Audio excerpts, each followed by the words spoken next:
না রে, ওসব নিয়ে অত ভাবছি না। আমি কাল সকাল 6টার ট্রেনেই যাবো, দেখি গিয়ে ওই ব্যাপারটা মিটিয়ে আসবো আমি। হ্যাঁ তো যা, এত কি ভাবছিস? আরে ভাবছি বলতে, সকালবেলা উঠে অত সকালে ট্রেন ধরবো কি করে সেটাই বুঝতে পারছি না। আরে একদিনেরই তো ব্যাপার, সকাল 6টায় ট্রেন মানে তুই 5:30টার সময় না উঠতে পারলেও 6:45-এর মধ্যে উঠে পড়বি। 15 মিনিটের মধ্যে ভাই ফ্রেশ ট্রেশ হয়ে এরকম হাসতে হাসতে যাবি, ট্রেন পেয়ে যাবি, চাপ নাই নাকি অত? হই, না না, 5:30টার সময় উঠতে হবে, নাহলে হয় নাকি এই সময়ের মধ্যে?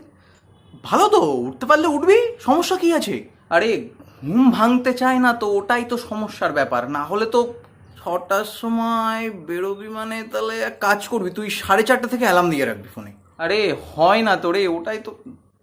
এই তুই আমাকে একটা 5:30টার সময় ফোন করবি ভাই। Sorry sorry sorry sorry sorry 5:30টার সময়, তাই তো?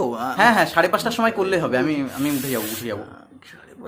5:30টার সময় তাহলে তুই এক কাজ করবি, 5:15-র দিকে আমাকে একবার ফোন করে মনে করিয়ে দিস তো ভাই।